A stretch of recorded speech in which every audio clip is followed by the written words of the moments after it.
Depuis août 2022, le plus grand stade du Rwanda, le stade national Amahoro, fait l'objet d'une rénovation majeure afin de le transformer en un terrain de sport ultra-moderne.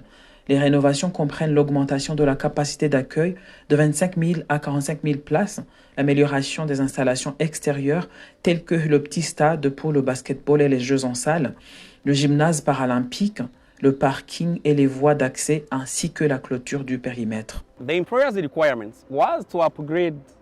La demande de l'employeur était de moderniser cette installation sportive pour qu'elle atteigne le niveau international.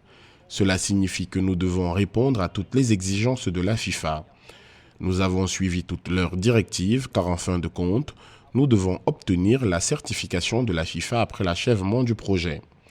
Cela signifie également que tous les matchs et toutes les compétitions au niveau international seront certifiés pour être joués ici. Non seulement la FIFA, mais aussi la CAF ou tout autre organisme ayant le sport dans ses attributions.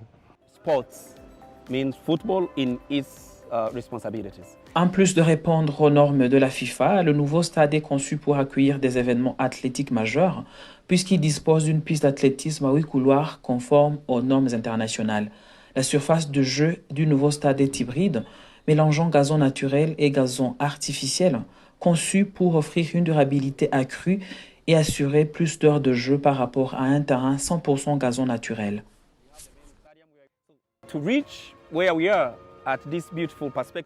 Pour arriver à cette belle perspective que vous pouvez voir, nous avons réaménagé la structure existante et pas tout démoli. Rénover, c'est revenir en arrière et adapter quelque chose qui ne l'était pas assez en fonction de l'objectif visé. Dans le domaine de l'ingénierie, nous avons réaménagé les colonnes, les fondations et les poutres pour qu'elles soient compatibles avec la nouvelle structure que nous voulions ajouter. Nous avons tenu compte des facteurs sismiques tels que les tremblements de terre, car nous nous trouvons dans la région de la vallée du Rift. Pour avoir une installation comme celle-ci, qui est très coûteuse, et pour qu'elle soit viable pendant plus de 100 ans, nous avons dû nous assurer que les fondations de l'installation sont très stables.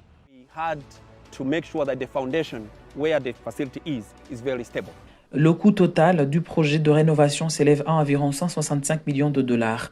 Plus de 2500 personnes ont travaillé sur ce projet, dont 95% des locaux, tandis que le matériel de construction a été aussi acheté localement, sauf pour ce qui ne se produit pas au Rwanda. Pour rappel, ce stade va accueillir la première édition du championnat mondial de clubs vétérans du football en septembre 2024.